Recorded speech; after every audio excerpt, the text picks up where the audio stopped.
Murwa. You nearly gave me a heart attack. Well, what are you doing sneaking around in the dark? I was looking for the light switch. Well, so was I. Where's Murray? Hey guys! Hi, Murray. I thought you would have been here to welcome us. Get used to it, Morwa. You guys are going to be working on your own more and more throughout this series.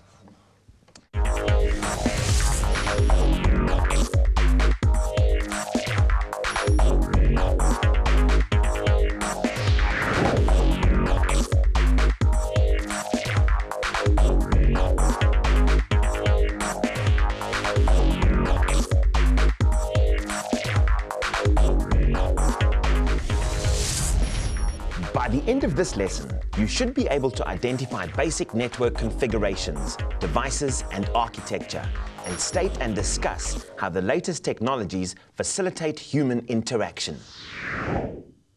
Okay, guys, power up your laptops, and welcome to this series on worldwide electronic communication.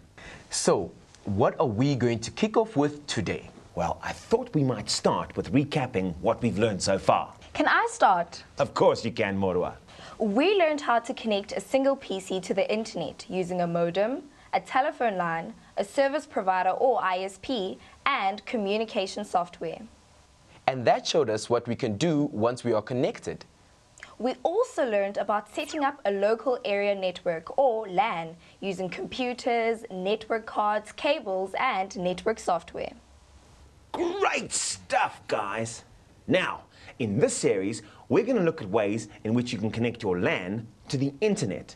We're going to look at virtual private networks, websites, and internet connections, and the options available via wireless or cellular connections. So, broadband, bandwidth, Bluetooth, in fact, everything you need to know living in this e-world of ours. So, Morwa just mentioned a LAN. What exactly is a LAN? If Mura and I wanted to play a computer game with each one of us being on our own computer, then we could use a local area network or LAN. In other words, a LAN, or a local area network, is a network confined to a room or a building. So, what if I wanted to join your computer game, but I was on a completely different network? How would we do that?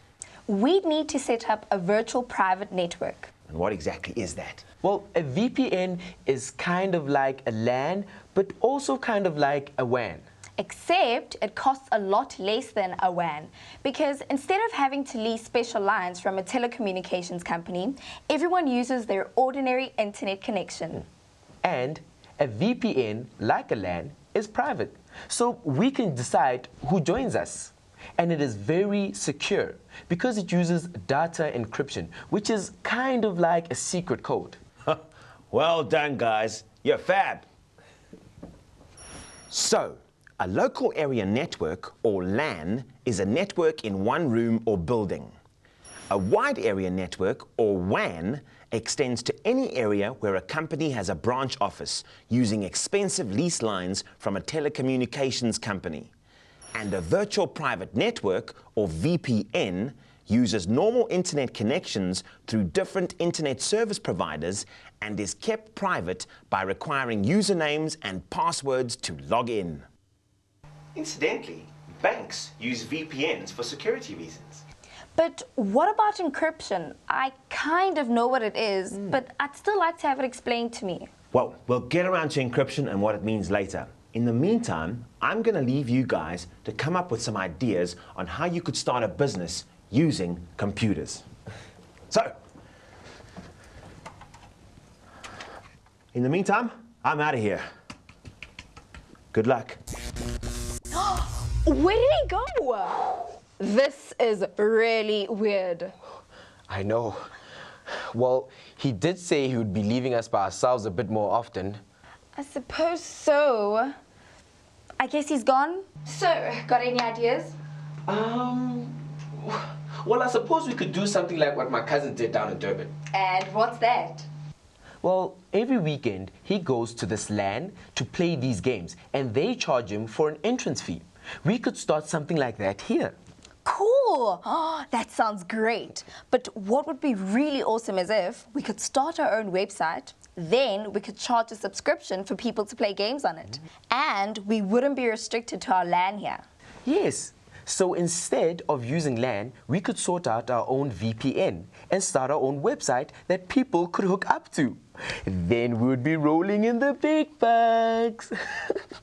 Nice big houses, big fast cars, holidays in the south of France. How big time is that? I know. But where would we begin? Once we have our own website, we would need to look for some free software to turn it into a VPN. But how would our website be structured? And where would we keep it?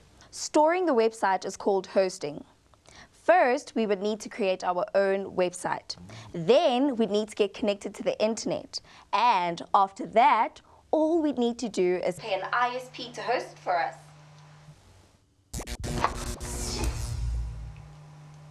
ISP stands for Internet Service Provider.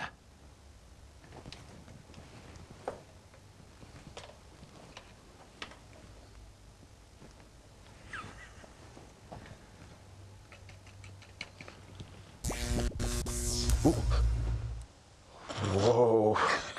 Okay. Anyway, I wouldn't know where to begin. Well, an internet service provider would tell us what to do and how much it costs. An internet service provider charges different rates for different download speeds. Now, downloading could be something that you download like ringtones or music from the internet.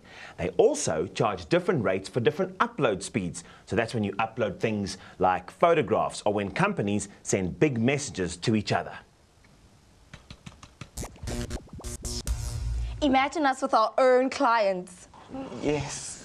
So, do you reckon maybe your parents could let us use their phone line just to get connected? No way! They'd have a fit when the bill came in.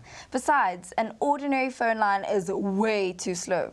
No, we need a special digital connection that's fast but not too expensive. No, just until we start rolling in the money.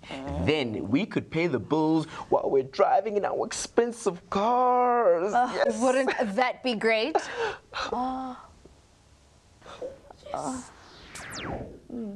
Back to reality. Whoa. Hi, Murray. We were just discussing the type of internet connection we would need for our business.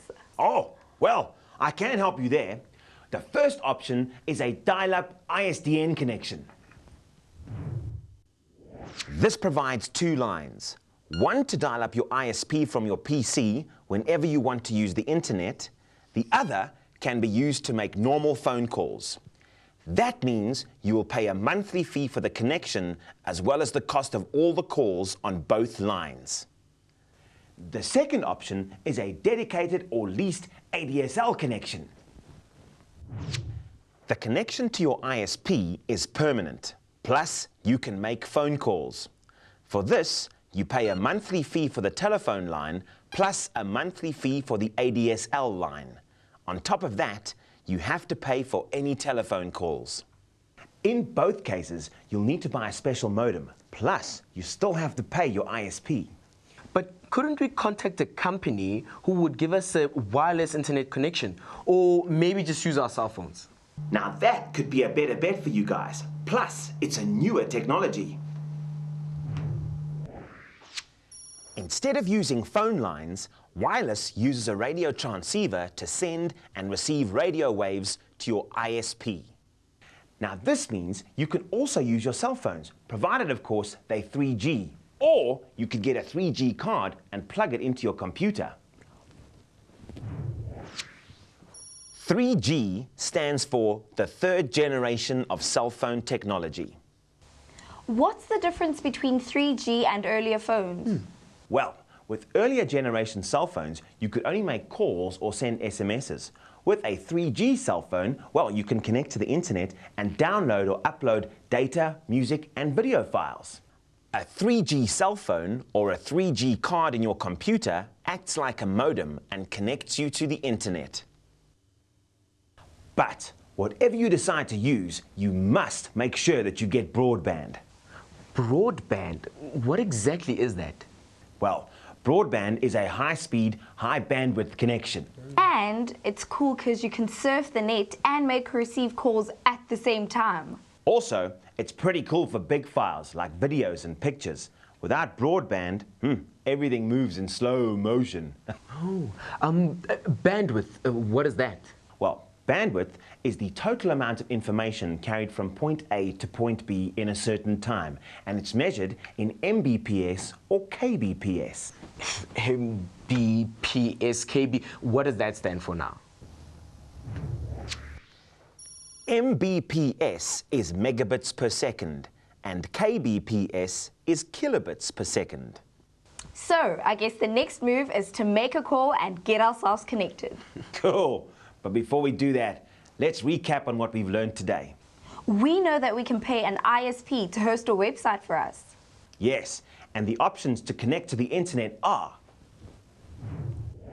an ISDN or ADSL telephone connection, a wireless connection, a 3G card in your PC, or your 3G cell phone. Right, guys, let's have a look at today's task. Investigate the costs of the different ways of connecting to the internet.